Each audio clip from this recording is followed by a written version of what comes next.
Todo mundo sabe que o amor materno é uma das coisas mais lindas e preciosas que existem no mundo.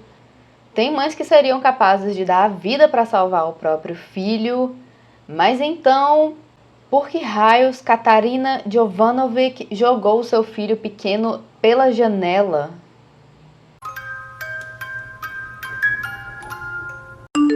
Oi, gente! Eu sou a Rebeca, seja muito bem-vindo ou bem-vindo de volta ao Atrás da Fita. Primeiramente, feliz ano novo para todo mundo. Que 2025 seja ainda melhor do que 2024 para todos nós. Ano passado, nessa época, eu ainda estava aprendendo a fazer as coisas aqui no canal. Então essa é a nossa primeira virada do ano juntos, olha que lindo! E esse ano tem muito projeto que eu quero fazer virar realidade e muita ideia de vídeo para trazer, já que o povo doido não para de fazer loucura, não é mesmo? Segundamente, eu queria agradecer o Pix da Rosemary e do Adilson. E agradecer a todo mundo que comenta nos vídeos, porque me ajuda bastante, de verdade. Qualquer apoio de vocês significa o mundo para mim. E sem mais enrolação, vamos para o caso de hoje. Nossa história de hoje começa na Alemanha, quando Katarina Jovanovic se viu obrigada a manter um segredo. Ela estava grávida e não podia contar para absolutamente ninguém, nem para os próprios amigos e muito menos para os colegas de trabalho na empresa em que ela trabalhava, a Porsche. Sim, a dos carros bonitão e muito caro lá, essa mesma, Porsche. Onde ela era uma executiva relativamente bem-sucedida depois de muitos anos trabalhando duro para conseguir uma vaga no time legal da companhia. Legal de trabalha com lei, não de bacana, tá bom? Mas sei que por algum motivo, assim que a Katarina descobriu a gestação, ela ficou desesperada. Eu não sei como que o povo dessa empresa trata mães, ou pelo menos mães solteiras.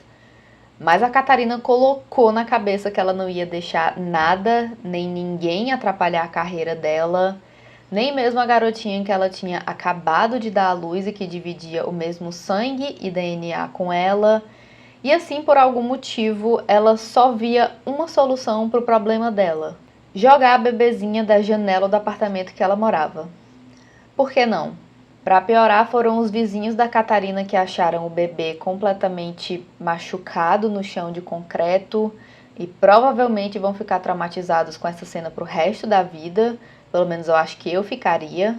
Depois que a polícia foi devidamente acionada e entrou em contato com a Katarina quase imediatamente, a explicação incrível dela para essa coisa extremamente bizarra que ela resolveu fazer foi a seguinte: acontece que aos 28 anos ela ainda não se sentia pronta para ser mãe e abandonar todas as vantagens que ela estava conseguindo justamente agora que a carreira dela tinha começado a decolar.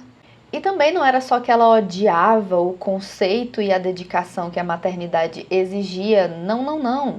É que até algumas horas atrás ela nem sequer tinha percebido que ela estava grávida. Ok. E segundo ela, ela tinha ficado chocada quando as contrações começaram e ela se viu dando à luz a uma garotinha ainda dentro do apartamento que ela morava em setembro de 2023. E aí, Catarina, você ficou tão confusa de ver um bebê saindo de você e não sabia o que fazer que você resolveu jogar ele pela janela? Entendi. Ainda segundo o relato dela, ela estava na cama ferrada no sono quando ela começou a sentir essas dores muito fortes na barriga. E segundo ela, ela achou que era só uma diarreia, um piriri violento. E ela saiu correndo para o banheiro quando ela sentiu algo saindo de dentro dela. E quando ela olhou para o vaso, não tinha o que geralmente tem lá dentro, mas sim um bebê recém-nascido e completamente ensanguentado. E como a criança não estava fazendo nenhum barulho e nem se mexendo, ela disse que ela assumiu que a criança tinha nascido já sem vida. Mas até aí, no caso da Alex Treviso, ela disse a mesma coisa quando ela deixou o bebê dela sufocando na sacola do lixo do hospital e a autópsia provou por A mais B que ela estava mentindo sim, então só aqui eu já tô de orelha em pé com a Catarina já. Como se tivesse pouco até agora, né, menina? Depois daí ela teria cortado o cordão umbilical que unia ela e o bebê, enrolou a criança em uma toalha e com o bebê no colo ela resolveu ali se inclinar sobre a janela que tinha no quarto dela, segundo ela só para pegar um ar fresco depois desse esforço todo de parir. E aí, de repente, a criança caiu do braço dela. Quem nunca foi segurar um bebê recém-nascido numa janela e deixou cair por acidente, né, galera? E aí, adivinha? Assim como no caso da fedida da Alex Treviso, aqui também a autópsia provou que, ao contrário do que a Catarina declarou para os policiais, a garotinha que ela deu à luz nasceu com vida, sim. E a causa da morte dela foi determinada como tendo sido o impacto de cair da janela de um apartamento, você acredita? Em relação a ela ter afirmado que não sabia nem que estava grávida, os advogados de acusação do caso argumentaram que isso não tinha o menor sentido. Afinal, até os vizinhos dela testemunharam que ela começou a se comportar de uma forma muito diferente nos últimos meses. A Catarina, que costumava ser uma vizinha amigável, que parava para conversar com os vizinhos do prédio, começou a ficar mais calada, mais distante e reclusa. E às vezes parecia até que ela estava apressando o passo quando ela via alguém e saía de perto quase correndo para não ter que conversar. Quase como se ela estivesse escondendo alguma coisa, talvez. O que poderia ser, não é mesmo? Mas até aí os vizinhos não desconfiaram de nada, provavelmente só pensaram que ela devia estar muito ocupada ou estressada com o trabalho dela de advogada. Beleza, nada demais até aí, certo?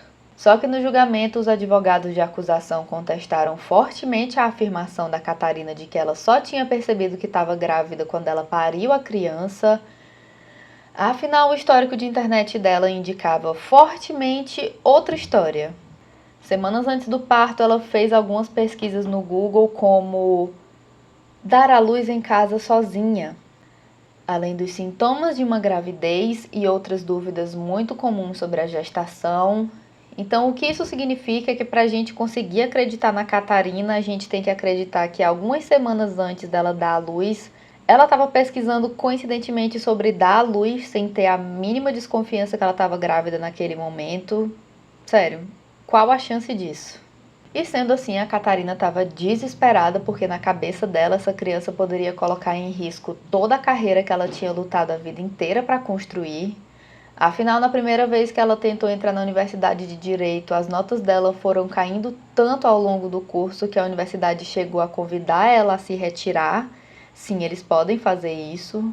Na segunda tentativa, ela finalmente conseguiu se formar e tirar o seu certificado de atuação. E pouco tempo depois ela conseguiu esse emprego na Porsche. Ela começou como estagiária e inclusive não fazia muito tempo que ela tinha começado a finalmente ser paga de verdade quando ela foi presa. Ai, Jesus Cristo. Mas sério, como que as empresas da Alemanha tratam as mães para a pessoa chegar nesse nível de desespero, meu Deus? Pelo menos estatisticamente, esse desespero todo da Catarina não faz sentido, uma vez que a Alemanha está no top 10 melhores países para mães que acabaram de ter filhos. O custo para se dar à luz lá é de, em média, 2.500 euros, o que é bastante grana, especialmente se a gente fizer a conversão aqui para quem ganha em real. Mas para quem mora lá e ganha em euro, não é uma quantia assim que seja o fim do mundo, tá entendendo? Além disso, pela lei, as novas mães têm direito a 14 semanas de licença maternidade remunerada 100%. Mas com tudo isso, a acusação argumentou que a Catarina, por algum motivo, não queria se afastar do escritório de jeito nenhum, nem que para isso ela tivesse que cometer um crime hediondo, aparentemente. Gente, sabe, abandonar na porta de alguém ou num orfanato já seria ruim o suficiente, sabe? Ai, sei lá, às vezes até eu desisto de entender o que se passa na cabeça de gente assim, senão quem fica a bublê das ideias sou eu. Do lado da defesa da Catarina, o argumento era de que não é que ela era uma pessoa fria, que não teve um mínimo de compaixão, nem olhando para o rosto da garotinha que ela tinha acabado de dar a vida. Na verdade, o que ela fez foi porque ela estava em estado de choque. Além disso, ela só foi ali na janela rapidinho dar uma respirada enquanto ela estava em estado de choque e o bebê simplesmente escorregou do braço dela, veja só.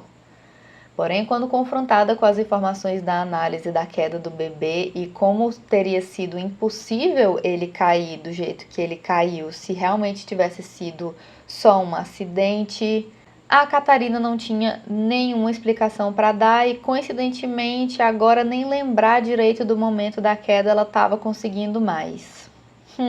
Curioso, né? E para não dizer que a Catarina não tinha nenhuma outra opção disponível, além de, obviamente, colocar o bebê para adoção, vamos fingir que esse processo já é pedir demais para Catarina doar o bebê dela para alguém que realmente queira uma criança, em vez de jogar ele pela janela num crime brutal e desnecessário. Vamos lá.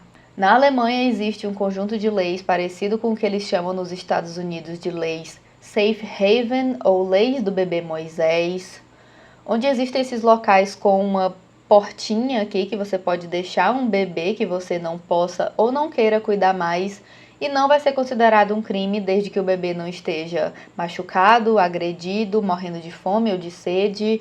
Muito interessante e importante essa distinção final aí, inclusive. E depois que você faz isso, oficialmente aquela criança passa a ser responsabilidade do Estado e o acolhimento dela é de responsabilidade do hospital ou clínica onde o bebê foi deixado. Mas mesmo com essa opção, a Catarina escolheu cometer um ato horroroso.